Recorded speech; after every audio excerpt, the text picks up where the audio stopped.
आप सभी का फिर से हमारे YouTube चैनल एक्सपर्ट एजुकेशन में। आज हम लोग फिर से टॉप 50 एमसीक्यू को पढ़ेंगे। जो पिछले वीडियो में मैंने आपको कई टॉप 50 एमसीक्यू के बारे में बताया था, जिसमें हमने अच्छी तरह से एमसीक्यू को रीड किया, समझा और आपको बताया मैंने। पर आज का जो हमारा टॉप 50 एमसीक्यू है वो बेस्ट एमसीक्यू है, आपके एग्जाम के लिए शॉर्ट कमांड से रिलेटेड एमसीक्यू है। तो वीडियो में आगे बढ़ने से पहले मैं चाहता हूं जिन लोगों ने अब तक मेरे चैनल को सब्सक्राइब नहीं किया या हमारे चैनल पर बिल्कुल नए हैं, प्लीज वो हमारे चैनल को सब्सक्राइब कर लें और जितने भी हमारे व्यूअर हैं प्लीज वीडियो को लाइक करें। देखते हैं हमारा पहला क्वेश्चन क्या है। कंप्यूटर में हाई कंट्रास्ट को ऑफ ऑन करने की कीबोर्ड शॉर्टकट की क्या है? चार ऑप्शन है हमारे पास। पहला है राइट शिफ्ट फॉर 8 सेकेंड, दूसरा है left alt plus left shift plus print screen, और तीसरे नंबर पे है कंट्रोल प्लस एफ, और चौथे नंबर पे है शिफ्ट प्लस एस। अब यहाँ इस चार ऑप्शन को हम लोग अभी तब समझ पाएंगे जब पहले हम लोग क्वेश्चन को अच्छी तरह से समझे, क्योंकि क्वेश्चन थोड़ा स्टैंडर्ड है। कंप्यूटर में हाई कंट्रास्ट को ऑफ ऑन करने के लिए कीबोर्ड से कौन सा शॉर्ट की यूज किया जाता है? अब ये हाई कंट्रास्ट क्या होता है, तो कंप्यूटर से पहले इजीली आप मोबाइल को समझिए। मोबाइल सभी लोग यूज करते हैं। हम लोग मोबाइल में जब हम लोग स्क्रीन पे लाइट को बढ़ाना चाहते हैं तो आप इजीली देखते होंगे कि वहां पे ऑप्शन होता है, हम लोग लाइट को वहां से बढ़ा सकते हैं। ऐसे ही जब कंप्यूटर पे हम लोग काम कर रहे होते हैं और मुझे लगता है कि दिन में खास करके लाइट थोड़ा सा ज्यादा बढ़ा के काम करना है, तो उस समय हम लोग लाइट यानी कंट्रास्ट को बढ़ाते हैं। तो उसके लिए हम लोग कीबोर्ड से शॉर्ट कमांड का यूज करते हैं। तो यहाँ वही पूछ रहा है कि इसमें कौन सा शॉर्ट कमांड के द्वारा हम लोग कंट्रास्ट को बढ़ा सकते हैं। तो पहले नंबर पे है राइट शिफ्ट फॉर 8 सेकेंड, यानी कि राइट शिफ्ट को मतलब दाहिने तरफ का जो शिफ्ट होता है उसको अगर हम लोग 8 सेकेंड तक प्रेस करके रखेंगे तो क्या ऐसा होगा। दूसरे पे है लेफ्ट अल्ट को अगर हम लोग लेफ्ट शिफ्ट और प्रिंट स्क्रीन तीनों को दबाएंगे तो क्या ऐसा होगा। और तीसरे पे है हमारा कंट्रोल के साथ एफ, और चौथे के साथ है शिफ्ट पर एस, शिफ्ट के साथ एस। अब यहाँ पे इसका सही आंसर जो है वो बी होगा, यानी कि लेफ्ट अल्ट और उसके साथ लेफ्ट शिफ्ट और इसके बाद प्रिंट स्क्रीन। आप समझ पा रहे हैं, लेफ्ट इसलिए बोल रहा हूं मैं क्योंकि कीबोर्ड में जो हमारा अल्ट शिफ्ट और कंट्रोल ये तीनों कीज होता है, ये हमारे कीबोर्ड में दोनों तरफ होता है, लेफ्ट साइड भी और राइट साइड भी। तो आपको ध्यान रखना है कि जब हम लोग कंट्रास्ट को बढ़ाना है कंप्यूटर में या लैपटॉप के मॉनिटर पे, तो आपको क्या करना है, लेफ्ट अल्ट के साथ लेफ्ट शिफ्ट को प्रेस करना है और उसके साथ आपको प्रिंट स्क्रीन का भी की प्रेस करना है। आपके स्क्रीन पर लाइट बढ़ जाएगा। तो इसका सही आंसर बी है। देखते हैं हमारा नेक्स्ट दूसरा क्वेश्चन। दूसरे क्वेश्चन में है कंप्यूटर में माउस की को ऑन ऑफ करने की कीबोर्ड शॉर्टकट कीज है। अब यहां पे फिर क्वेश्चन थोड़ा स्टैंडर्ड है। आज के एमसीक्यू में हमारा क्वेश्चन जितना भी है बहुत स्टैंडर्ड क्वेश्चन है, इसलिए आप क्वेश्चन को थोड़ा ध्यान से और बारीकी से देखेंगे, समझेंगे, तभी इसको आप सॉल्व कर पाएंगे। तो कह रहा है कि कंप्यूटर में माउस की को ऑफ ऑन करने की कीबोर्ड शॉर्टकट की है। अब इसे अगर आप बढ़िया से समझेंगे तभी इस क्वेश्चन को समझ पाएंगे अच्छी तरह से, क्योंकि माउस तो जनरली सभी लोग समझते हैं कि माउस एक अलग डिवाइस है जो इनपुट डिवाइस के रूप में है और हम लोग माउस से कंप्यूटर को निर्देश देते हैं।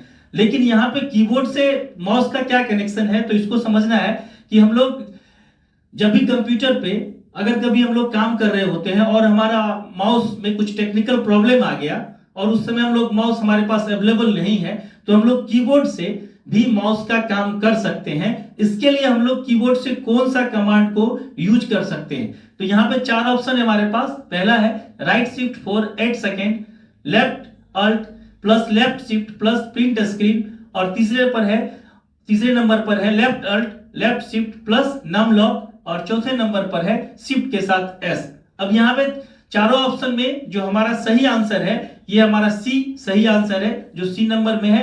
यानी कि आप लेफ्ट साइड के अल्ट के साथ शिफ्ट को प्रेस करना है और उसके बाद जो कीबोर्ड में आपका नम लॉक की होता है उससे प्रेस करना है। जैसे ही आप इसे प्रेस करेंगे आपका कीबोर्ड में जो आपका माउस है वो एक्टिव हो जाएगा, यानी ऑन हो जाएगा, और फिर जो न्यूमेरिक की होता है उसमें आप उसके कीज को जैसे प्रेस करेंगे तो आपका माउस जो है वो स्क्रीन पर मूव करता हुआ दिखाई देगा। ये बहुत ही स्टैंडर्ड क्वेश्चन है और बहुत कम लोग इसको यूज कर पा रहे हैं या करते हैं, क्योंकि माउस जनरली सभी लोग यूज करते हैं, तो इस तरह का कभी यूज करने के लिए ऑप्शन उनको बहुत कम ही होता है। तो कभी अगर आपको ऐसा लगे कि हमारा माउस खराब हो गया तो आप इसे प्रैक्टिकली करके देखिएगा कि अगर आपको कीबोर्ड को माउस बनाना है, माउस के रूप में काम करना है, तो आप अपने कीबोर्ड के लेफ्ट साइड के अल्ट के साथ शिफ्ट और नमलॉक को अगर प्रेस करेंगे तो आपका कीबोर्ड माउस की तरह काम करेगा। और काम कैसे करेगा? जो नमलॉक पे की है वो की से ही हमारा लेफ्ट राइट जो होता है वो आपका एरो के थ्रू मूवमेंट होता है, जो आपका पॉइंटर होता है मॉनिटर के स्क्रीन पे। नेक्स्ट हमारा तीसरे नंबर पे जो क्वेश्चन है, कंप्यूटर में स्टिकी की को ऑन ऑफ करने की कीबोर्ड शॉर्टकट की है। आज का जो हमारा एमसीक्यू है मैक्सिमम शॉर्ट कमांड से और कीबोर्ड से रिलेटेड है। अब यहाँ पे देखिए कह रहा है कंप्यूटर में स्टिकी की को ऑन करने के लिए। अब मुझे लगता है कि जो लोग काफी पहले से कंप्यूटर के यूजर होंगे वो शायद स्टिकी की को समझ पा रहे होंगे, क्योंकि स्टिकी की आपके कीबोर्ड पर कोई कीज नहीं होता है। स्टिकी की को हम लोग क्रिएट करते हैं, जनरेट करते हैं कमांड के थ्रू। अब स्टिकी की का यूज क्या होता है उसको पहले समझ लेते हैं, फिर हम लोग ऑप्शन भी देखेंगे। जो 4 ऑप्शन है हमारे पास, तो स्टिकी का यूज हम लोग कब करते हैं? जब हम लोग किसी प्रोग्राम में एक साथ कंट्रोल ऑल्ट शिफ्ट के साथ अगर कोई की को प्रेस करना होता है, यानी कि 3-4 की अगर एक साथ प्रेस करना हो तो हमें कठिनाई होती है। तो हम लोग क्या करते हैं, उस समय अपने कीबोर्ड को स्टिकी की मोड में कर देते हैं। और जब कंप्यूटर के कीबोर्ड को आप स्टिकी की के मोड में कर देंगे तो क्या होगा, आपका काम करना आसान हो जाएगा। यानी कि स्टिकी की के मोड में आ गया, जिस की को आप प्रेस कर देंगे वो ऑटोमेटिक समझिए तब तक प्रेस रहेगा, उसको हाथ से दोबारा प्रेस करने की जरूरत नहीं पड़ती है। तो इस वजह से हम लोग क्या करते हैं, कंप्यूटर में स्टिकी की का यूज करते हैं। तो स्टिकी की को यूज करने के लिए कौन सा कीबोर्ड से शॉर्टकट कीज होगा? तो यहाँ 4 ऑप्शन है आपके पास। शिफ्ट के साथ शिफ्ट को 5 टाइम प्रेस करना है, या फिर लेफ्ट अल्ट लेफ्ट शिफ्ट या प्रिंट स्क्रीन को प्रेस करना है, या फिर लेफ्ट अल्ट लेफ्ट शिफ्ट और नंबर की को प्रेस करना है, और चौथे नंबर पे है शिफ्ट के साथ ए।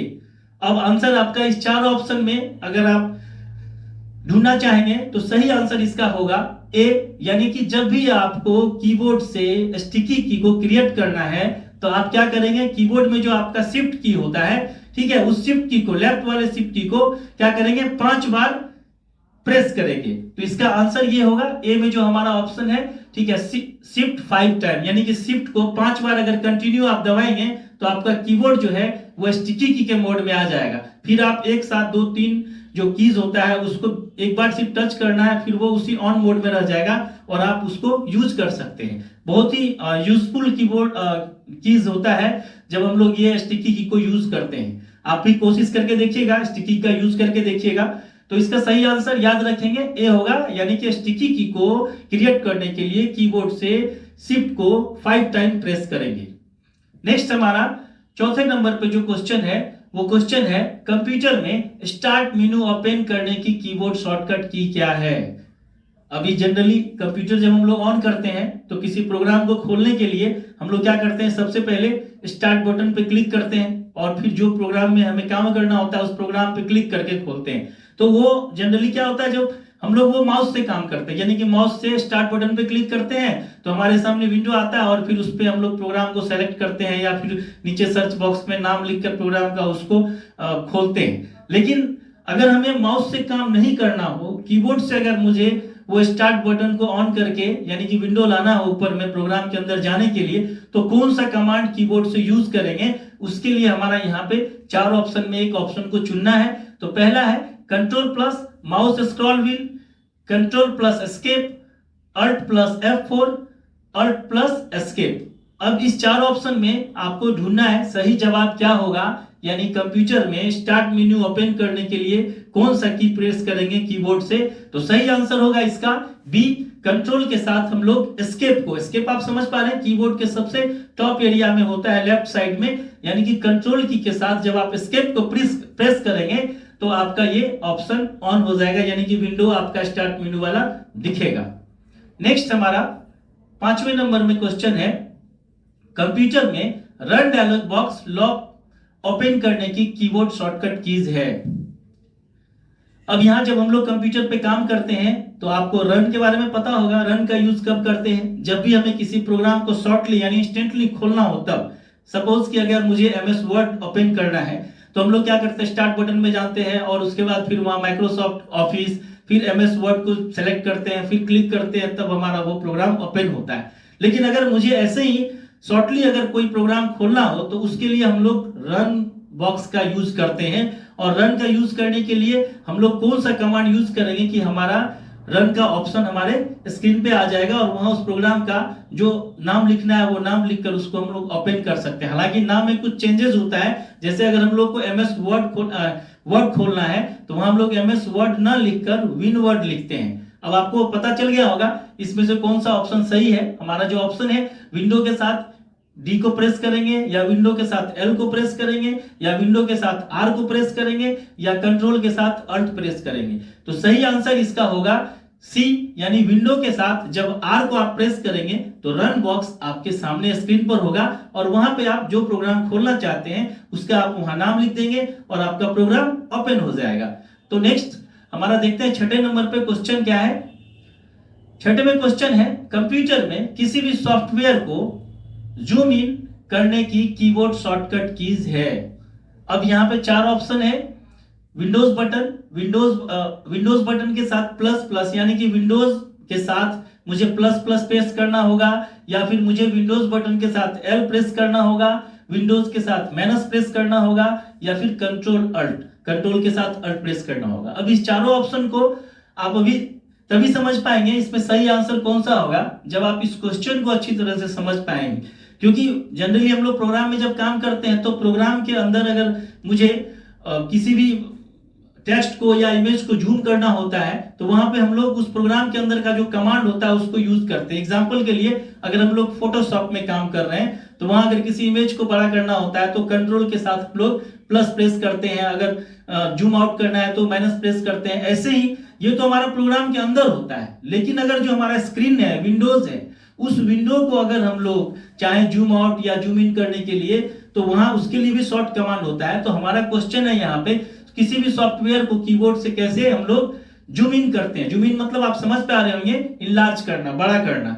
तो यहाँ पे इसका सही आंसर होगा विंडो के साथ हम लोग, विंडो की के साथ हम लोग प्लस प्लस जितना बार प्रेस करेंगे तो उतना बार हमारा स्क्रीन क्या होगा, जूम बड़ा होगा, यानी लार्ज होगा। और मैं आपको बता दूं ये जो लार्ज होने का इसका एक स्ट्रेंथ है वो 1600 तक है, उससे ज्यादा नहीं हो सकता है। तो इसका सही आंसर होगा विंडोज की के साथ हम लोग प्लस को जितना बार प्रेस करेंगे तो हमारा जो सॉफ्टवेयर खुला हुआ है या हमारा विंडोज का स्क्रीन खुला हुआ है वो क्या होगा, आपका जूम इन होगा, यानी लार्ज होगा। नेक्स्ट देखते हैं हमारा 7वें नंबर पे क्या क्वेश्चन है। 7वें नंबर पे क्वेश्चन है, कंप्यूटर में किसी भी सॉफ्टवेयर को जूम आउट करने की कीबोर्ड शॉर्टकट कीज है।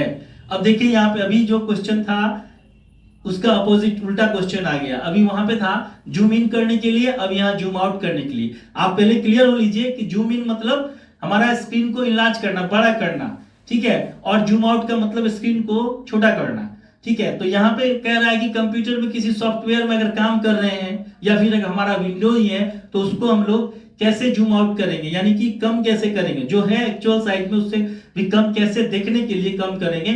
तो यहाँ पे हमारा 4 ऑप्शन है। विंडो के साथ हम लोग प्लस प्लस को प्रेस करेंगे या प्लस को कंटिन्यू प्रेस करेंगे, या फिर हम लोग विंडो के साथ एल प्रेस करेंगे, या फिर विंडो के साथ माइनस प्रेस करेंगे, या फिर कंट्रोल अल्ट। इसमें से 4 ऑप्शन में आपका एक सही आंसर है और सही आंसर इसका होगा उसका अपोजिट जो अभी आपको मैंने बताया था। यानी कि अगर मुझे जूम इन करना है तो कंट्रोल के साथ प्लस दबाएंगे और अगर जूम आउट करना है तो कंट्रोल के साथ माइनस प्रेस करेंगे। तो सही आंसर सी होगा। याद रखेंगे विंडो की के साथ अगर आप माइनस को प्रेस करेंगे तो आपका जो सॉफ्टवेयर खुला हुआ है या अगर सॉफ्टवेयर नहीं खुला हुआ है, विंडो स्क्रीन है, तो वो आपका क्या होगा, यहां से जूम आउट होगा, यानी वो कम हो जाएगा साइज उसका देखने के लिए। सिर्फ जूमिंग होता है देखने के लिए। क्लियर है?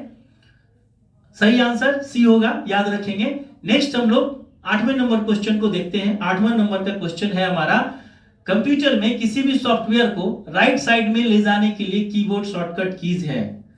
अब ये भी काफी स्टैंडर्ड क्वेश्चन है क्योंकि हम लोग जब कंप्यूटर पे काम करते हैं तो जो भी स्मार्ट पर्सन होते हैं, स्मार्ट पर्सन का मतलब होता है मोस्टली जो लोग कीबोर्ड को ज्यादा यूज करते हैं वर्क पीरियड में, तो वो काफी स्मार्ट होते हैं क्योंकि कीबोर्ड हमारा क्या करता है, काम को शॉर्ट करता है, यानी आसान करता है। वैसे हम लोग माउस से भी उस काम को कर सकते हैं, लेकिन कीबोर्ड के थ्रू काम क्या होता है, करने वाले जो पर्सन होते हैं, यूजर होते हैं, वो काफी स्मार्ट होते हैं। तो यहाँ पे क्वेश्चन है हमारा, किसी सॉफ्टवेयर को राइट साइड में ले जाने के लिए कीबोर्ड का शॉर्टकट कीज क्या होगा।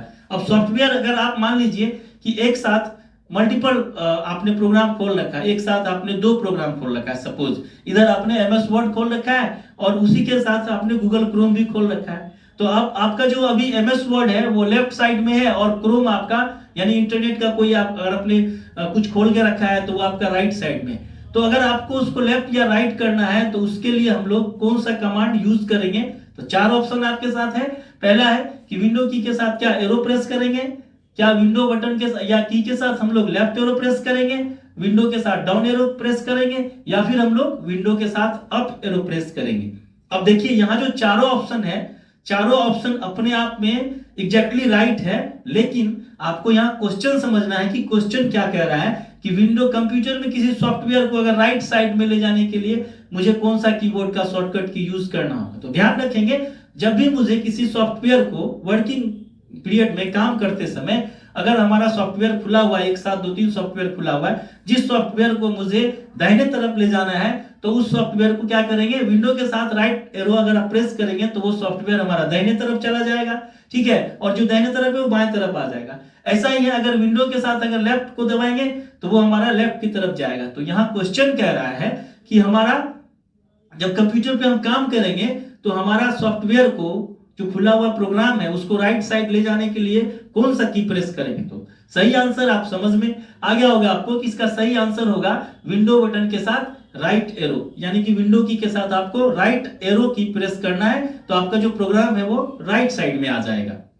नेक्स्ट हमारा 9वें नंबर पे क्वेश्चन है, कंप्यूटर में इजी टू एक्सेस ओपन करने की कीबोर्ड शॉर्टकट कीज क्या है। अब क्वेश्चन में पहले ही आपको कह दिया कि आज का एमसीक्यू हमारा काफी स्टैंडर्ड है और मुझे उम्मीद है कि आज तक मैंने जो भी आपको एमसीक्यू में दिया उन सभी क्वेश्चन से आज का हमारा एमसीक्यू का जितना भी क्वेश्चन है बहुत स्टैंडर्ड है, क्योंकि मोस्टली ये हमारा कीबोर्ड से रिलेटेड क्वेश्चन है और शॉर्ट कमांड्स पे है। मैं आपको बता दूं जो आपका बेल्ट्रॉन डाटा इंटरप्रेटर का एग्जाम होता है उसमें शॉर्ट कमांड्स भी मैक्सिमम पूछा जाता है, इसीलिए मैंने आपको यहाँ पे शॉर्टकट एमसीक्यू से इंटरफेस करने के लिए मैंने ये वीडियो बनाया कि आप शॉर्टकट कीज को भी याद रखें, उन्हें भी समझ पाए। तो हमारा जो नेक्स्ट 9वें नंबर पे क्वेश्चन है कि इजी ऑफ एक्सेस ओपन करने के लिए कीबोर्ड का हमारा शॉर्टकट कीज क्या होता है। अब क्वेश्चन में आगे बढ़ने से पहले, ऑप्शन को समझने से पहले हम इजी टू एक्सेस ओपन को समझेंगे कि यानी कि easy to access, easy of access क्या होता है। अब देखिए इजी ऑफ एक्सेस क्या होता है, जब हम लोग कंप्यूटर पे काम करते हैं तो हम लोग जनरली अगर कुछ कंप्यूटर के प्रोग्राम में कुछ सेटिंग करना है या कंप्यूटर के हार्डवेयर में कुछ सेटिंग करना है तो हम लोग क्या करते हैं, कंट्रोल पैनल में जाते हैं जनरली। तो कंट्रोल पैनल में जाने के लिए हम लोग कंट्रोल पैनल में डायरेक्टली जाते हैं माउस के थ्रू, या फिर हम लोग वहां टाइप कर देते हैं और वहां से कंट्रोल पैनल में जाके, मतलब कंट्रोल पैनल कंप्यूटर का एक सेटिंग एरिया है जहां से हम लोग कीबोर्ड, माउस, फॉन्ट, इन सभी चीजों को सेटिंग कर सकते हैं। इसके अलावा प्रोग्राम को रिमूव कर सकते हैं, ऐड कर सकते हैं, इंस्टॉल ये सब का ऑप्शन होता है उसके अंदर में, या आप जो भी हार्डवेयर डिवाइस को ऐड करते हैं उसको भी वहां से आप सेटिंग कर सकते हैं।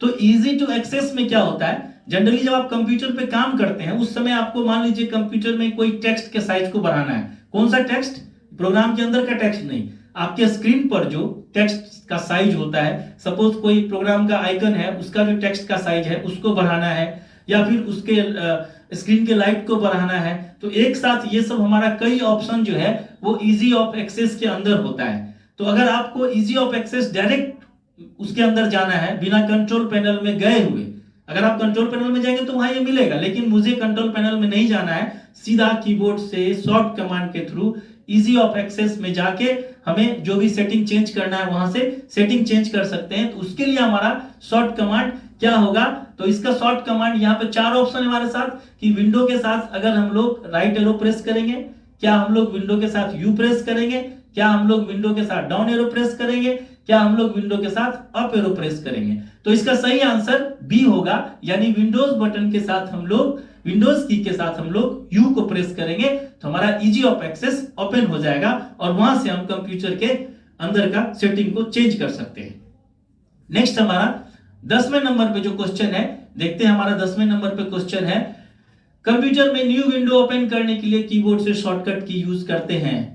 ये आसान है क्योंकि आपका जो एमसीक्यू होगा एग्जाम में सारा का सारा बहुत टफ नहीं होगा। 60 अगर एमसीक्यू है तो 60 का 60 बहुत टफ नहीं होगा। मैं आपको पहले की वीडियो में बताया कि आपका 60 में कम से कम 15 इतना इजी होगा कि आप देखते हैं एकदम से क्लिक कर देंगे, लेकिन 15 या 20 के बाद जो आपका एमसीक्यू होगा ना वो स्टैंडर्ड होगा, चाहे वो जहां भी जिस नंबर में भी आपका वो एमसीक्यू हो। तो अभी ये बहुत इजी क्वेश्चन है, मुझे लगता है सभी लोगों को पता होगा कि किसी भी कंप्यूटर में न्यू विंडो ओपन करने के लिए हम लोग कौन सा कमांड यूज करते हैं। 4 ऑप्शन है हमारे साथ, control M, control N, control के साथ ओ या फिर कंट्रोल के साथ एस। अब जिन्होंने यूज किया होगा इजीली सभी लोग यूज करते हैं, मुझे लगता है आपको आंसर पता होगा। इसका सही आंसर होगा बी, यानी कंट्रोल के साथ जब हम लोग एन प्रेस करते हैं तो न्यू विंडो वहां से हम लोग ओपन कर सकते हैं। नेक्स्ट हमारा 11वें नंबर में क्वेश्चन है, कंप्यूटर में किसी भी डॉक्यूमेंट को प्रिंट करने की शॉर्टकट कीज है। अब तो आप इजीली समझ रहे हैं, कंप्यूटर पे जब हम लोग काम करते हैं, जो हमारा सॉफ्ट कॉपी होता है किसी भी प्रोग्राम के अंदर, जब हम लोग काम कर रहे हैं, एग्जांपल के लिए जैसे आप एमएस वर्ड में काम कर रहे हैं और वहां कोई लेटर या एप्लीकेशन आपने टाइप किया, उसे जब हम प्रिंट करना चाहें प्रिंटर के थ्रू, तो उस समय हम लोग क्या शॉर्ट कमांड यूज कर सकते हैं जिसके थ्रू हमारा वो जो सॉफ्ट कॉपी में टेक्स्ट लिखा हुआ है या कोई इमेज है उसको हम प्रिंट कर पाए। तो यहाँ पे 4 ऑप्शन है, कंट्रोल के साथ पी है, F12 है, F11 है और कंट्रोल के साथ N है। तो अभी मुझे लगता है कि मैक्सिमम लोगों को पता होगा, जिन लोगों ने कंप्यूटर पे प्रिंट का काम किया है और कंटिन्यू वो काम कर रहे हैं, वर्किंग मोड में है, तो उन्हें पता होगा कि शॉर्ट कमांड हम लोग प्रिंटिंग के लिए कंट्रोल के साथ पी प्रेस करते हैं, तो वहां से हम लोग प्रिंटिंग का काम कर सकते हैं, यानी हमारा वो पेपर पे प्रिंट हो जाएगा जो सॉफ्ट कॉपी में है हमारे कंप्यूटर में। सही आंसर ए है, कंट्रोल के साथ पी, याद रखेंगे। नेक्स्ट हमारा 12वें नंबर में क्वेश्चन है, कंप्यूटर में किसी भी आइटम को रीनेम करने की कीबोर्ड शॉर्टकट की है। अब यहाँ पे 4 ऑप्शन है आपके पास, F2 है, F12 है, कंट्रोल के साथ I है और कंट्रोल के साथ A है। तो अब रीनेम तो आप समझ पा रहे हैं ना, जैसे आपने कोई फाइल सेव करके किसी प्रोग्राम के अंदर बना के ड्राइव में रखा, या आपका कोई फोल्डर है या कोई इमेज है, अगर आपने सेव करते टाइम जो आपने नाम दिया, आप सेकेंड टाइम नेक्स्ट टाइम आप चाहते हैं कि इसका फोल्डर का या इस फाइल का या इस डॉक्यूमेंट का या इस इमेज का नाम को मैं चेंज करूं, तो चेंज करने के लिए आप रीनेम कर सकते हैं। तो रीनेम के लिए तो एक पहला इजी ऑप्शन है कि आप माउस के थ्रू जब काम कर रहे हैं तो उस डॉक्यूमेंट पर या उस फाइल पर या उस फोल्डर पर राइट क्लिक करेंगे तो वहां आपको एडिशनल ऑप्शन आएगा, वहां से कर सकते हैं। बट वही काम अगर कीबोर्ड के थ्रू शॉर्ट कीज में करना है तो क्या करेंगे हम लोग, तो शॉर्ट कीज अगर कीबोर्ड से काम करना है तो हम लोग क्या करेंगे, F2 को प्रेस करेंगे। F2 को जैसे ही आप प्रेस करेंगे तो आपका जो वो फोल्डर है, फाइल है, उसके नीचे क्या होगा, वो सेलेक्ट हो जाएगा और आप कीबोर्ड से जो भी नाम टाइप करेंगे वो फिर नाम वहां आपका एडिट हो जाएगा। तो यहाँ पे सही आंसर F2 होगा, यानी किसी भी आइटम को, फाइल, फोल्डर, जो भी आइकन है उसका रीनेम करने के लिए हम लोग F2 प्रेस करेंगे तो उसको हम लोग रीनेम कर सकते हैं। नेक्स्ट हमारा 13वें नंबर में जो क्वेश्चन है, कंप्यूटर में F2 बटन का प्रयोग होता है। देखिए मैंने क्वेश्चन सेम पलट इसलिए दिया क्योंकि क्वेश्चन उस मोड में भी पूछा जा सकता है और इस मोड में भी पूछा जा सकता है, इसलिए मैंने क्वेश्चन दोनों आंसर दोनों का एक ही है लगभग, ऑप्शन और कीज को देखेंगे तो, लेकिन क्वेश्चन को मैंने थोड़ा चेंज कर दिया। एग्जाम में इस तरह से हो सकता है कि जो इस तरह का क्वेश्चन या तो इसी तरह से पूछा जा सकता है या फिर वो जो अभी मैंने इससे पहले 12वें नंबर में आपको बताया वो पूछा जा सकता है। तो यहाँ पे कह रहा है कंप्यूटर में F2 बटन का क्या प्रयोग होता है, तो मुझे लगता है कि अगर अभी आपने 12वें नंबर क्वेश्चन को अच्छे से समझ लिया होगा तो आपको आंसर पता चल गया होगा। जो 4 ऑप्शन है हमारे पास, इस 4 ऑप्शन में इसका सही आंसर रीनेम होगा, यानी कि कंप्यूटर में हम लोग कीबोर्ड से जब F2 को प्रेस करते हैं तो हम लोग रीनेम का ऑप्शन का यूज करते हैं। नेक्स्ट हमारा 14वें नंबर में क्वेश्चन है, कंप्यूटर में स्क्रीनशॉट लेने की शॉर्ट कुंजी है। स्क्रीनशॉट समझ पा रहे हैं ना, जब हम लोग जनरली मोबाइल भी यूज करते हैं, सभी लोग मोबाइल तो आज के टाइम में सभी लोग यूज करते हैं, तो मोबाइल में भी कुछ ऐसा इंपॉर्टेंट होता है तो हम लोग क्या करते हैं, स्क्रीनशॉट लेते हैं। तो मोबाइल में जनरली हम लोग पता है या तो टच स्क्रीन को एक बार टच कर देते हैं तो वो स्क्रीनशॉट लेता है। अलग अलग मोबाइल की जो कंपनी है उसमें अलग अलग तरह से स्क्रीनशॉट लिया जाता है जनरली, और जो भी एंड्रॉइड मोबाइल है उसमें बटन को भी एक साथ 2 बटन को अगर हम लोग प्रेस करते हैं तब भी वो हमारा स्क्रीनशॉट दे देता है। पर अगर हम लोग कंप्यूटर में कुछ वर्क कर रहे हैं किसी प्रोग्राम के अंदर या किसी आप इंटरनेट पे कोई काम कर रहे हैं, इंटरनेट के थ्रू अगर कोई गूगल क्रोम खोल के अगर आपको लगा कि नहीं ये बहुत इंपॉर्टेंट है, इसका हम स्क्रीनशॉट ले लेते हैं, तो उस समय आप कौन सा की प्रेस करेंगे कीबोर्ड से, कौन सा की यूज होगा स्क्रीनशॉट के लिए। तो यहाँ 4 ऑप्शन है हमारे पास, इंसर्ट है, दूसरे नंबर पे कंट्रोल प्लस होम है, तीसरे नंबर पे विंडो के साथ प्रिंट स्क्रीन है और चौथे नंबर पे नन ऑफ दीज है। तो जिन्होंने अगर कभी भी ये स्क्रीनशॉट लिया होगा कंप्यूटर में कीबोर्ड के थ्रू तो उन्हें पता होगा इसका सही आंसर प्रिंट स्क्रीन होगा, यानी कि कीबोर्ड पर जो हमारा प्रिंट स्क्रीन का की होता है उसका मोस्टली यूज हम लोग स्क्रीनशॉट लेने के लिए करते हैं। लेकिन यहाँ पे देखिए प्रिंट स्क्रीन के साथ विंडो भी है, तो अब आप इस चीज को याद रखेंगे कि अगर हम लोग जनरली अगर सिर्फ प्रिंट स्क्रीन को प्रेस करेंगे तो वो क्या होगा, सिर्फ कॉपी होगा। स्क्रीनशॉट क्या होगा, वो हमारा कॉपी होगा, फिर उसे किसी प्रोग्राम में जाकर पेस्ट करेंगे तब वो हमारा स्क्रीनशॉट दिखेगा। ठीक है, चाहे वो आप नोटपैड में ले जाइए, वर्ड में ले जाइए, या फिर आप फोटोशॉप में ले जाइए, तब वहां पे पेस्ट करेंगे तो स्क्रीनशॉट आएगा। बट अगर आप विंडो के साथ प्रिंट स्क्रीन प्रेस करेंगे तो क्या होगा, फाइल डायरेक्ट सेव हो जाएगा कंप्यूटर के मेमोरी में। तो इसका सही आंसर है विंडो के साथ अगर हम लोग प्रिंट स्क्रीन करेंगे तो हमारा जो स्क्रीन पे जो दिख रहा है उसका स्क्रीनशॉट सेव हो जाएगा। नेक्स्ट 15वें नंबर में हम लोग देखते हैं कि क्या क्वेश्चन है। 15वें नंबर में क्वेश्चन है, इरेजेबल ऑप्टिकल डिस्क की क्या विशेषताएं हैं। अब ऑप्टिकल डिस्क तो आप समझ रहे होंगे, मैंने आपको पिछले मेमोरी के वीडियो में बताया था ऑप्टिकल डिस्क क्या होता है। अगर आप शायद भूल गए हैं तो मैं आपको फिर से रिमाइंडर कर देता हूं कि ऑप्टिकल डिस्क यानी सीडी, कंपैक्ट डिस्क को हम लोग ऑप्टिकल डिस्क भी कहते हैं क्योंकि वो कांच से बना होता है। तो इसमें कह रहा है कि इरेजेबल ऑप्टिकल डिस्क की क्या विशेषताएं हैं, यानी कि ऐसा सीडी जो इरेजेबल होता है उसका क्या विशेषताएं हैं। तो यहाँ 4 ऑप्शन है, इस पर एक बार लिखना संभव है, इस पर 2 बार लिखना संभव है, इस पर केवल पढ़ना संभव है और इस पर बार बार मिटाकर लिखना संभव है।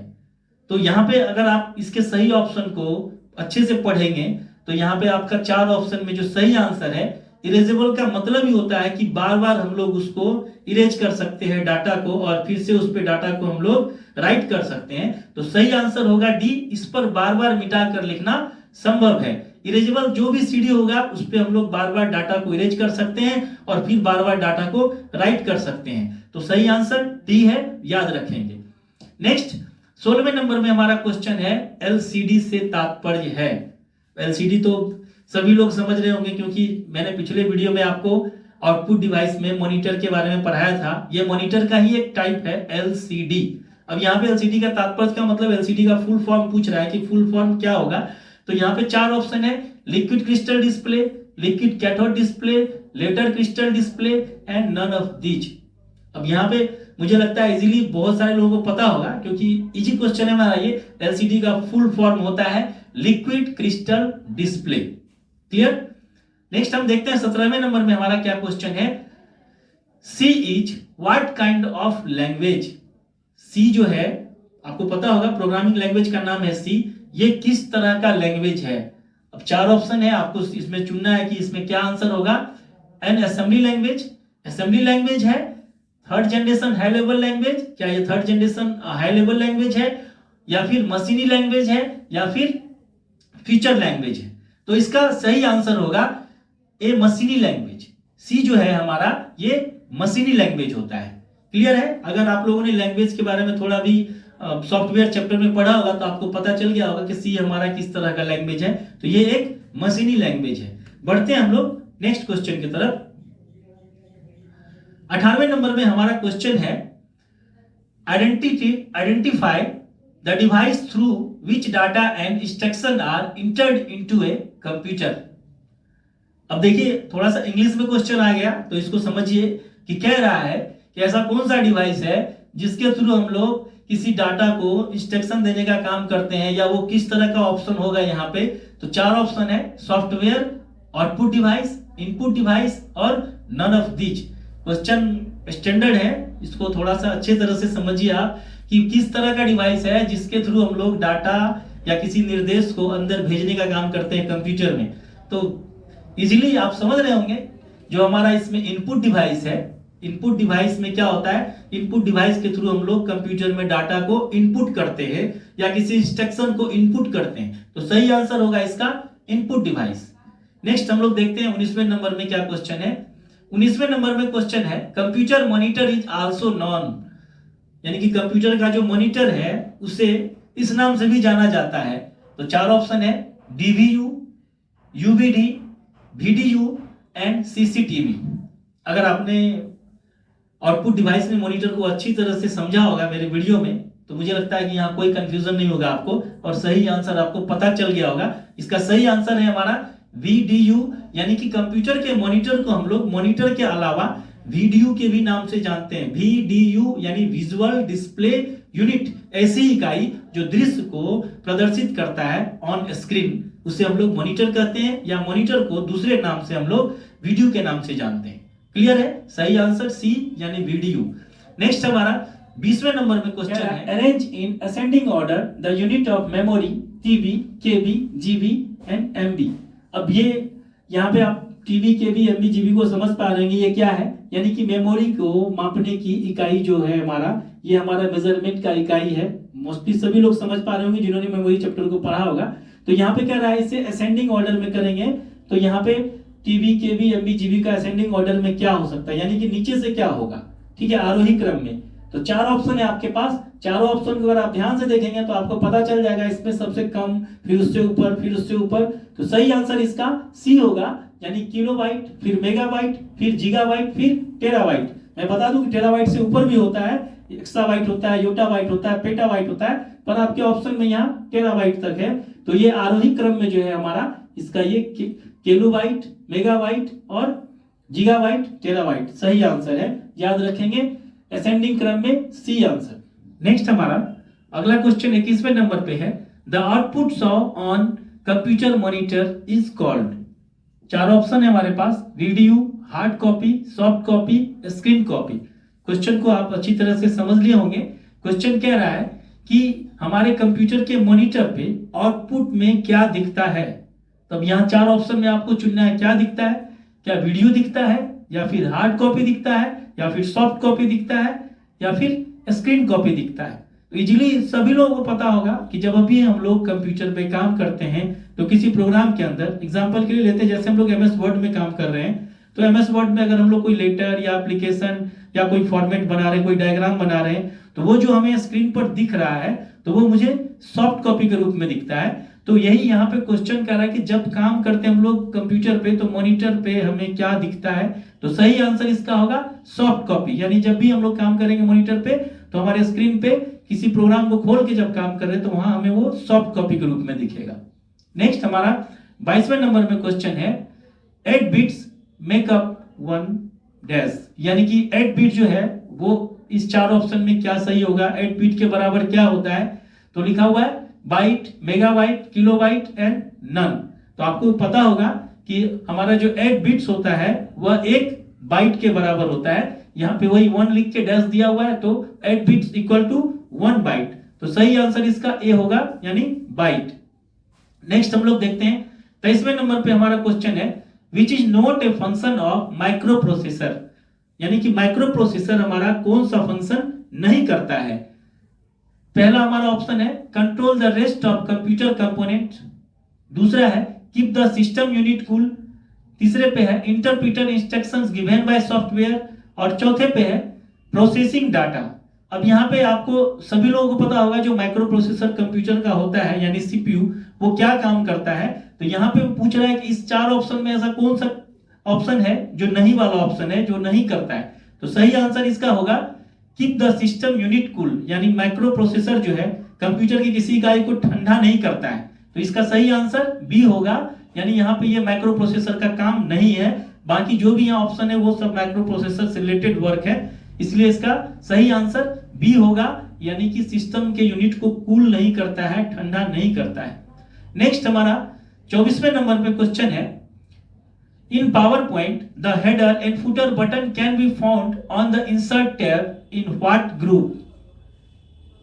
4 option, illustration group, object group, text group and tables group।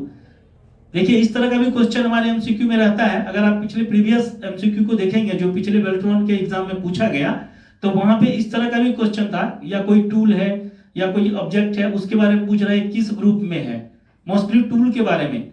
तो यहाँ पे वही कह रहा है कि हमारा जो हेडर और फुटर होता है पावर पॉइंट में वो किस ग्रुप के अंदर होता है। ग्रुप तो आप समझ पा रहे हैं ना, जैसे एमएस वर्ड की बात करें तो वहां पे बोल्ड, इटैलिक, अंडरलाइन हमारा फॉन्ट ग्रुप में होता है, क्लिप बोर्ड में हमारा कट कॉपी पेस्ट होता है। ऐसे ही पावर पॉइंट में ये हेडर और फुटर जो है उसके किस ग्रुप में होता है। तो इसका सही आंसर होगा टेक्स्ट ग्रुप, यानी कि पावर पॉइंट में जो टेक्स्ट का ग्रुप होता है उस टेक्स्ट ग्रुप के अंदर हमारा हेडर फुटर का बटन होता है। नेक्स्ट हम लोग 25वें नंबर में देखते हैं, कह रहा है which of the following is not a type of primary storage. अब इसमें यहाँ पे कह रहा है इसमें प्राइमरी स्टोरेज का कौन सा टाइप नहीं है। एकदम से कंफ्यूज करने वाला क्वेश्चन है। ए में है हमारा रैम, बी में है रोम, सी में है स्टैटिक रैम और डी में है all the primary storage device. देखिए बिल्कुल कंफ्यूज करने वाला क्वेश्चन है कि इसमें कौन सा प्राइमरी स्टोरेज नहीं है, उसको फॉलो नहीं कर रहा है। इसका सही आंसर होगा all are primary storage device, क्योंकि रैम, रोम, स्टैटिक रैम ये तीनों प्राइमरी मेमोरी का ही पार्ट है, इसीलिए यहाँ पे नहीं वाला आंसर में ये सभी होगा। ये सभी प्राइमरी स्टोरेज डिवाइस है, रैम, रोम और स्टैटिक रैम। सही आंसर डी है। नेक्स्ट 26वें नंबर में क्वेश्चन देखते हैं हम लोग। www stand for world world web, wide world web, web world wide और वर्ल्ड वाइड वेब।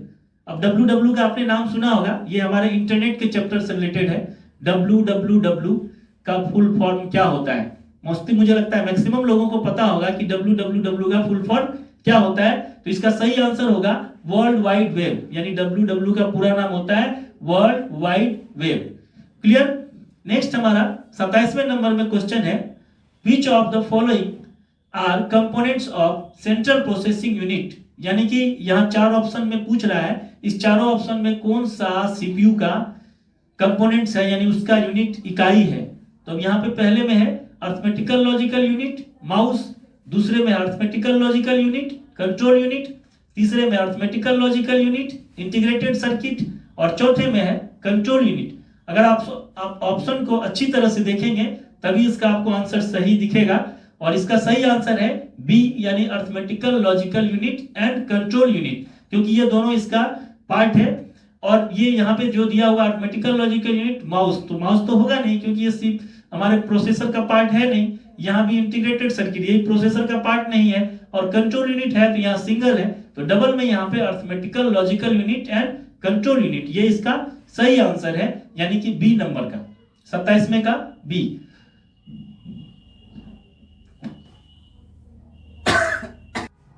देखते हैं हमारा नेक्स्ट क्वेश्चन 28वें नंबर में क्या है। Where is RAM located. RAM कहां लोकेटेड होता है? Expansion board, external drive, motherboard, all of these.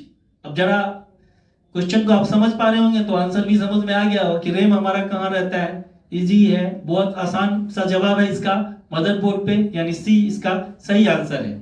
Next हम देखते हैं 29वें नंबर में हमारा क्वेश्चन है, Charles Babbage designed the first mechanical computer named. Charles Babbage का तो नाम आपने सुना ही है। Charles Babbage father of computer के नाम से जाने जाते हैं, जिन्होंने फर्स्ट टाइम कंप्यूटर के लिए जो मशीन को डेवलप किया, वो उस मशीन का क्या नाम था? यहाँ पे 4 ऑप्शन में आपको उसको सही आंसर के लिए चुनना है। पहले में एनालिटिकल इंजन, दूसरे में प्रोसेसर, तीसरे में है कॉम्प इंजन और डी में है चौथे में अबेकस। तो यहाँ पे इसका सही आंसर एनालिटिकल इंजन होगा, क्योंकि चार्ल्स बेबेज ने जो 2 मशीन बनाया था उसका नाम था एनालिटिकल इंजन और डिफरेंस इंजन। अगर यहाँ पे डिफरेंस इंजन भी इसके साथ रहता तब भी आंसर सही रहता। तो आप याद रखेंगे, अगर एनालिटिकल इंजन के जगह पे डिफरेंस इंजन भी होगा तब भी इसका आंसर सही होगा। तो याद रखेंगे, चार्ल्स बेबेज ने जो डिजाइन किया था 2 मशीन, उसका नाम था एनालिटिकल इंजन और डिफरेंस इंजन। नेक्स्ट हमारा 30वें नंबर में क्वेश्चन है, फुल फॉर्म ऑफ यूआरएल। ये भी इंटरनेट के चैप्टर से क्वेश्चन है, यूआरएल का फुल फॉर्म क्या होता है? आप में से सभी लोग इंटरनेट को यूज कर रहे होंगे तो यूआरएल भी समझ पा रहे होंगे। जहां पे हम लोग एड्रेस को टाइप करते हैं उसे हम लोग उसी प्लेस को यूआरएल बोलते हैं। तो यूआरएल का फुल फॉर्म क्या होता है? 4 ऑप्शन है, uniform resource locator, uniform resource link, uniform register link and uniform resource link. Answer देखने से ही पता चल रहा है कि ये 3 आंसर में कोई नहीं होगा। जो इसके ए में इसका सही आंसर है यूनिफॉर्म रिसोर्स लोकेटर। क्लियर है? यूआरएल का फुल फॉर्म है यूनिफॉर्म रिसोर्स लोकेटर, यानी ए इसका सही आंसर है। नेक्स्ट हम लोग देखते हैं 31वें नंबर में, an assembler is used to translate a program written in. यानी कि जो हमारा असेंबलर था भाषा, वो हमारा ट्रांसलेट जो होता था प्रोग्राम, वो लिखा जाता था किस तरह के लैंग्वेज में? लो लेवल लैंग्वेज में, मशीनी लैंग्वेज में, असेंबली लैंग्वेज में एंड हाई लेवल लैंग्वेज में। तो यहाँ पे आप देखेंगे कि ये हमारा लैंग्वेज का नाम है और पूछ रहा है कि ये जो लैंग्वेज है इसका जो ट्रांसलेटर था यानी कन्वर्टर, वो किस तरह का वो था। तो यहाँ पे इसका सही आंसर असेंबली लैंग्वेज होगा, क्योंकि असेंबली लैंग्वेज को, ठीक है, अगर असेंबली लैंग्वेज में कोई भी प्रोग्राम हमारा लिखा होता था तो उसे असेंबलर के द्वारा ट्रांसलेट किया जाता था। तो सही आंसर इसका असेंबली लैंग्वेज होगा, जो असेंबलर का यूज किया जाता था किसी प्रोग्राम को ट्रांसलेट करने के लिए। फिर से आपको मैं याद दिला दूं कि असेंबलर हमारा ट्रांसलेटर का पार्ट है। 3 तरह का ट्रांसलेटर होता है, कंपाइलर, असेंबलर और इंटरप्रीटर, जिसमें इंटरप्रीटर और कंपाइलर दोनों क्या करता है, ये हमारा जो भी हाई लेवल लैंग्वेज में प्रोग्राम होता है उसको मशीनी लैंग्वेज में कन्वर्ट करता है।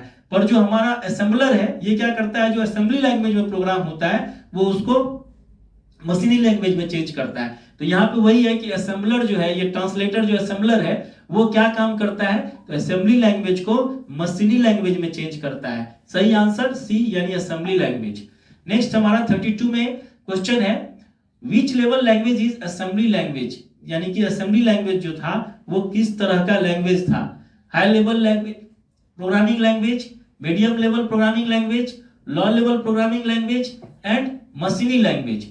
तो अगर आपने लैंग्वेज को अच्छी तरह से पढ़ा होगा सॉफ्टवेयर के चैप्टर में तो आप इसके आंसर को सही समझ पा रहे होंगे। इसका जो सही आंसर है वो होगा medium level programming language. Clear? 32 में सही आंसर है बी यानी मीडियम लेवल प्रोग्रामिंग लैंग्वेज।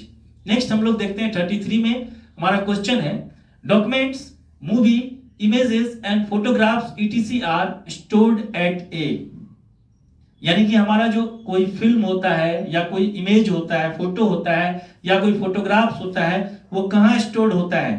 अब क्वेश्चन को थोड़ा अच्छी तरह से समझिए क्योंकि ये सिंपल क्वेश्चन जैसा दिख रहा है, पर अगर आप ऑप्शन को देखेंगे तो आपको थोड़ा कंफ्यूजन होगा क्योंकि ये आपका जनरल हार्ड डिस्क जैसा आंसर नहीं है। इसमें ये हमारा इंटरनेट से रिलेटेड क्वेश्चन है कि यानी इंटरनेट पर जो हमारा मूवी होता है या कोई इमेज होता है, फोटोग्राफ्स होता है वो कहाँ स्टोर होता है। तो एप्लीकेशन सर्वर में, वेब सर्वर में, प्रिंट सर्वर में या फिर फाइल सर्वर में। तो अगर आपने किसी ने इंटरनेट को अच्छी तरह से पढ़ा होगा तो आपको पता होगा कि हमारा मूवी, पिक्चर, इमेज, फोटोग्राफ सारा कहाँ स्टोर होता है, फाइल सर्वर में। याद रखेंगे फाइल सर्वर इसका सही आंसर है। क्वेश्चन स्टैंडर्ड है, याद रखेंगे। नेक्स्ट हमारा 34वें नंबर पे क्वेश्चन है, which of the following is used in RAM, यानी कि रैम जो हमारा बना होता है उसमें क्या यूज किया जाता है, conductor, semiconductor, vacuum tubes, transistor. Easily मुझे लगता है कि मैक्सिमम लोगों को पता होगा क्योंकि ये हमारा जो कंडक्टर है ये इसका सही आंसर नहीं है, और जो वैक्यूम ट्यूब्स है ये फर्स्ट जनरेशन के कंप्यूटर में यूज हुआ और ट्रांजिस्टर हमारे सेकंड जनरेशन के कंप्यूटर में यूज हुआ। तो सही आंसर होगा सेमीकंडक्टर। जो हमारा रैम होता है उसको बनाने के लिए जो यूज किया जाता है वो सेमीकंडक्टर होता है। क्लियर? नेक्स्ट हमारा 35वें नंबर पे क्वेश्चन है 35 में, what is the full form of ALU। Easily question आपका क्वेश्चन है, बहुत आसान क्वेश्चन है, इजीली आप इसका जवाब दे सकते हैं। ठीक है, ALU का फुल फॉर्म क्या होता है, तो arithmetical logic unit, arithmetic logic unit जो आपका ए में है ये सही आंसर है। मैंने ऑप्शन इसलिए नहीं बताया क्योंकि मुझे लगता है मैक्सिमम 100% लोगों को पता होगा कि ALU का फुल फॉर्म क्या होता है। नेक्स्ट हम लोग देखते हैं 36वें नंबर में हमारा क्वेश्चन है, who was the father of internet. ये स्टैंडर्ड है, मैं स्टैंडर्ड वर्ड बार बार इसलिए यूज कर रहा हूं, जहां मैं स्टैंडर्ड बोल रहा हूं आप उस क्वेश्चन को अच्छे से देखें, समझें, याद रखें, क्योंकि एग्जाम में क्वेश्चन का जो लेवल होता है वो स्टैंडर्ड ही होता है।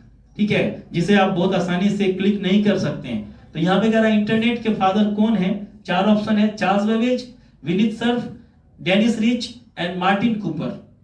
इसका सही आंसर होगा विनीत सर्फ, यानी इंटरनेट के जो फादर हैं वो हमारे विनीत सर्फ। क्लियर? बी इसका सही आंसर है, father of internet Vint Cerf. Next हम लोग 37वें नंबर में क्वेश्चन देखते हैं, verification is process of. Question को समझिए, क्या रहा है, verification is process of access, login, log out, authentication.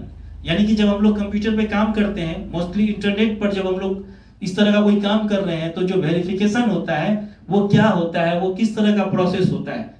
तो सही आंसर इसका ऑथेंटिकेशन होगा, यानी किसी चीज का वेरिफिकेशन जो करते हैं वो ऑथेंटिकेशन ही करता है, इसलिए इसका आंसर सही आंसर डी है, यानी ऑथेंटिकेशन। क्लियर? नेक्स्ट हमारा 38वें नंबर में क्वेश्चन है, व्हाट इज लिनक्स। लिनक्स का नाम आपने सुना होगा, सॉफ्टवेयर पढ़ा आपने, क्या है ये लिनक्स, मालवेयर है, ऑपरेटिंग सिस्टम है, एप्लीकेशन प्रोग्राम है या फर्मवेयर है। जी इसका सही आंसर बी होगा यानी ऑपरेटिंग सिस्टम है। मोस्टली लोगों को पता होगा कि डॉस, विंडोज, यूनिक्स, लिनक्स ये सब हमारा ऑपरेटिंग सिस्टम है। नेक्स्ट देखते हैं 39 यानी 39वें नंबर में हमारा क्वेश्चन क्या है, कह रहा which among following is an image text extension, यानी जो इमेज है उसका एक्सटेंशन क्या होता है, टेक्स्ट इमेज का एक्सटेंशन क्या होता है। ठीक है, जिफ है, .docx है, पीपीटी है और LIB है। तो आपको पता होगा जो हमारा इमेज होता है, यहां पर अगर आप ऑप्शन को सही तरीके से देखेंगे तो इसका आंसर .gif होगा। इमेज का एक्सटेंशन .gif होता है, क्योंकि ये docx हमारा MS वर्ड का एक्सटेंशन है, बाकी ये एक्सटेंशन है ही नहीं। तो इसका सही आंसर ए यानी .gif। नेक्स्ट हम लोग 40वें नंबर में देखते हैं, which is most common language used in web design, यानी कि जो वेब डिजाइनिंग का काम होता है उसमें कौन सा लैंग्वेज ज्यादा यूज किया जाता है। C++, PHP, HTML। अब इस चारों लैंग्वेज को देखिए, चारों लैंग्वेज ही है C++, PHP, HTML, लेकिन इसमें वेब डिजाइनिंग के लिए जब हम लोग काम करते हैं तो किस लैंग्वेज को यूज करते हैं। तो मैं बता दूं कि आपको जब भी हम लोग वेब डिजाइनिंग का काम करते हैं तो उसमें बेसिकली हम लोग HTML लैंग्वेज का यूज करते हैं। HTML is short name, is full name is hyper text markup language. Clear, सही आंसर इसका डी होगा, HTML वेब डिजाइनिंग में इसका यूज किया जाता है। नेक्स्ट हमारा जो अगला क्वेश्चन है 41 में, देखते हैं 41 में हमारा क्या क्वेश्चन है, which among the following is commonly used language is in Android application, यानी कि जो अभी हमने क्वेश्चन पूछा था आपसे वो वेब डिजाइनिंग के लिए पूछा था, लेकिन अब जो हमारा क्वेश्चन है वो कह रहा है कि मोबाइल जो हमारा एंड्रॉइड मोबाइल होता है उसके एप्लीकेशन में कौन सा लैंग्वेज यूज किया जाता है। मोबाइल के एप्लीकेशन में 4 ऑप्शन है हमारे पास, C, PHP, C++ एंड जावा। तो अब जिन लोगों ने मोबाइल से रिलेटेड लैंग्वेज को समझा होगा उन्हें पता होगा कि हम लोग मोबाइल जो भी एंड्रॉइड मोबाइल यूज करते हैं उसमें जो प्रोग्रामिंग किया जाता है एंड्रॉइड का, तो उसमें हम लोग जावा का यूज करते हैं। जावा इज लैंग्वेज, ठीक है, ये इस लैंग्वेज का यूज किया जाता है एंड्रॉइड मोबाइल में। नेक्स्ट हमारा 42वें नंबर में क्वेश्चन है, which among the following ODD। Question आसान है लेकिन हो सकता है आप ODD में कंफ्यूजन हो रहा होगा आपको, ODD क्या होता है। तो चलिए मैं बता ही देता हूं, ODD मतलब optical disk drive. Clear, ODD क्या है, CD/DVD, floppy disk, SD disk, BIOS. तो ऑप्टिकल डिस्क इसमें क्या है, सही आंसर इसका ए होगा, यानी CD/DVD। ऑप्टिकल डिस्क ड्राइव हमारा CD/DVD है। नेक्स्ट हम लोग 43वें नंबर पे देखते हैं, which operations are perform by RAM. RAM के द्वारा क्या ऑपरेशन किया जाता है, क्या कार्य किया जाता है, read, right, read and right, depends on computer. तो आपको मोस्टली लोगों को पता होगा कि रैम का यूज क्या होता है कंप्यूटर में, रीड एंड राइट। सही आंसर सी होगा, रीड एंड राइट। नेक्स्ट हम लोग चलते हैं 44वें नंबर क्वेश्चन में है, who is known as father of artificial intelligence. एकदम से करेक्ट क्वेश्चन है, क्योंकि अभी का जो हमारा जनरेशन है ना कंप्यूटर का, वो AI से इंक्लूड हो चुका है। AI आप समझ पा रहे हैं, AI को ही हम लोग फुल फॉर्म में बोलते हैं आर्टिफिशियल इंटेलिजेंस। यानी कि अभी का जो दौर है, अभी के दौर में जो कंप्यूटर बन रहा है उसका जो प्रोसेसर है वो इंसान के तरह, इंसान से भी ज्यादा सोचने की शक्ति रख रहा है। ठीक है, उसके अंदर जो अभी AI पूरे IT सेक्टर के टेक्नोलॉजी को चेंज कर रहा है, खास करके हमारे कंप्यूटर की दुनिया को। तो यहाँ कह रहा है कि जो who is known as father of artificial intelligence, किन्हें AI के फादर के नाम से जाना जाता है। यहाँ पे 4 ऑप्शन है, जॉन MC कैथी, Vint Cerf, Dennis Ritchie and James Gosling. बहुत ही अच्छा क्वेश्चन है, याद रखेंगे, करेंट क्वेश्चन है। तो मैं बता देता हूं, फादर ऑफ आर्टिफिशियल इंटेलिजेंस के नाम से इसमें इनको जाना जाता है, जो हमारे ए में है, जॉन MC कैथी। याद रखेंगे आंसर, जॉन MC कैथी, जिन्हें AI के फादर के नाम से जाना जाता है। नेक्स्ट हमारा 45वें नंबर में क्वेश्चन है, USB is which type storage device. USB आप समझ पा रहे हैं ना, यूनिवर्सल सीरियल बस, मतलब ऐसा पोर्ट जो चपटा रहता है आगे से, खास करके जो भी आपका कीबोर्ड है, माउस है, अभी हम लोग जनरली यूज करते हैं मोबाइल में, जो चार्जर के अंदर हम लोग प्लगिंग करते हैं, वायर जो लगा होता है उसमें USB टाइप का ही होता है। तो कह रहा है इसमें जो हमारा USB टाइप का स्टोरेज डिवाइस है कौन सा है, प्राइमरी है, सेकेंडरी है, टर्शियरी है, नन ऑफ दीज है। तो आपको पता होगा कि हम लोग जो सेकेंडरी मेमोरी में पढ़ा था हमने जो हमारा पेन ड्राइव होता है वो यूएसबी टाइप का स्टोरेज डिवाइस है। पेन ड्राइव आप में से सभी लोग यूज कर रहे होंगे, तो पेन ड्राइव के आगे से देखेंगे उसका फेस जो है यूएसबी मोड में होता है, इसीलिए इसका सही आंसर होगा सेकेंडरी में, क्योंकि सेकेंडरी मेमोरी के अंदर ही पेन ड्राइव आता है। नेक्स्ट देखते हैं 46वें नंबर में हमारा क्वेश्चन है। 46 नंबर क्वेश्चन को देखते हैं। कह रहा which program is run by BIOS to check hardware components are working properly while computer is turn on. Question थोड़ा सा लंबा है, लेकिन क्वेश्चन को समझे। क्वेश्चन कह रहा है कि जब हम लोग कंप्यूटर को ऑन करते हैं तो बायोस जो है वो हार्डवेयर को चेक करता है, हार्डवेयर के कंपोनेंट्स को चेक करता है किसके थ्रू। तो यहाँ पे 4 ऑप्शन में है डीमॉस, पोस्ट, सीमॉस और रिप। अगर आप देखेंगे तो इसका सही आंसर होगा पोस्ट। याद होगा मैंने पिछले वीडियो में पहले क्वेश्चन में ही पोस्ट के बारे में बताया था आपको, ठीक है। ये पोस्ट जो होता है ये क्या काम करता है, जब हमारा कंप्यूटर टर्न ऑन होता है, स्टार्ट होता है, बूटिंग मोड में आता है, तो पोस्ट क्या करता है, जो बूटिंग सही से हो रहा है नहीं हो रहा है उसको ये चेक करने का काम करता है कि हार्डवेयर पूरी तरह से कनेक्ट हुआ या नहीं हुआ। तो ये काम हमारा पोस्ट करता है, तो इसका आंसर होगा पोस्ट यानी बी। नेक्स्ट हमारा 47वें नंबर में क्वेश्चन है, निम्नलिखित में कौन एक ऑपरेटिंग सिस्टम नहीं है। अभी मैंने थोड़ी देर पहले आपको एक क्वेश्चन में सभी ऑपरेटिंग सिस्टम का नाम बताया, लगभग 3-4 ऑपरेटिंग सिस्टम का नाम बताया, और वही है लगभग यहाँ पे। तो आप समझिए इसमें कौन सा ऑपरेटिंग सिस्टम नहीं है। विंडोज, लिनक्स, ओरेकल, डॉस, आपको पता होगा सभी लोग ऑपरेटिंग सिस्टम का नाम जान रहे हैं। तो इसमें जो है हमारा ओरेकल, ये हमारा ऑपरेटिंग सिस्टम नहीं है, क्योंकि विंडोज भी ऑपरेटिंग सिस्टम है, लिनक्स भी है और डॉस भी है। इसमें सिर्फ ओरेकल जो है ये एक लैंग्वेज है, ये हमारा ऑपरेटिंग सिस्टम नहीं है। सही आंसर इसका सी होगा, ये ऑपरेटिंग सिस्टम नहीं है। नेक्स्ट 48वें नंबर में देखते हैं, डॉस में फाइल नेम की अधिकतम लेंथ कितनी होती है। थोड़ा सा ओल्ड टाइप का ऑपरेटिंग सिस्टम से क्वेश्चन है, क्योंकि डॉस अभी हम लोग प्रेजेंट टाइम में यूज नहीं करते हैं। डॉस हमारा सबसे पहला ऑपरेटिंग सिस्टम है, डॉस यानी disk operating system. Previous time में, आज से कुछ साल पहले हम लोग जब कंप्यूटर में काम करते थे स्टार्टिंग पीरियड में, तो उस समय हमारे पास विंडोज जैसा ऑपरेटिंग सिस्टम नहीं था। स्टार्टिंग पीरियड में डॉस आया था सबसे पहले, जो माइक्रोसॉफ्ट के द्वारा ही बनाया गया था। तो यहाँ पे कह रहा है डॉस में जो हम लोग काम करते हैं उसका फाइल नेम, यानी जब कोई फाइल लिखते हैं तो उसका लेंथ कितना होता है। तो मे भी जिन लोगों ने डॉस में काम नहीं किया होगा, जो लोग नहीं जानते होंगे, तो उन्हें थोड़ा आंसर में कंफ्यूजन हो रहा होगा। तो मैं बता देता हूं, इसका सही आंसर सी यानी 8 होगा, 8 होगा इसका आंसर। क्लियर। बढ़ते हम लोग नेक्स्ट क्वेश्चन देखते हैं। 49वें नंबर में क्या क्वेश्चन है। 49वें नंबर में क्वेश्चन है, पहला ऑपरेटिंग सिस्टम कब विकसित हुआ था। अब यहां देखिए फिर ऑपरेटिंग सिस्टम से रिलेटेड क्वेश्चन है हमारा। पहला ऑपरेटिंग सिस्टम रिलेटेड जो ऑपरेटिंग सिस्टम है वो कब डेवलप हुआ था। 4 ऑप्शन है, 1948, 1949, 1950 और 1985। तो यहाँ पे इसका सही आंसर जो है वो होगा 1985। ये पहला ऑपरेटिंग सिस्टम जो बना था 1985 में बना था। 1985 से पहले कंप्यूटर में किसी भी प्रकार का ऑपरेटिंग सिस्टम यूज नहीं किया जा रहा था। ठीक है, तो सही आंसर है इसका डी यानी 1985। नेक्स्ट हम लोग देखते हैं 50वें नंबर क्वेश्चन। ये हमारा एमसीक्यू टेस्ट का लास्ट क्वेश्चन है। इस क्वेश्चन को समझते हैं। कह रहा है एमएस विंडोज ऑपरेटिंग सिस्टम कब प्रस्तावित हुआ था, यानी कि कब आया था। 1994, 1990, 1992, 1995। यहां पे अगर आप ऑप्शन के अकॉर्डिंग अगर आंसर को देखेंगे तो इसका सही आंसर होगा 1995। आपने विंडोज 95 का नाम सुना होगा, हो सकता है आप में से कुछ लोगों ने यूज भी किया होगा। तो यहाँ जो ऑप्शन है, इस ऑप्शन के अकॉर्डिंग यहाँ पे इसका आंसर 1995 होगा। तो ये था हमारा आज का टॉप 50 की एमसीक्यू।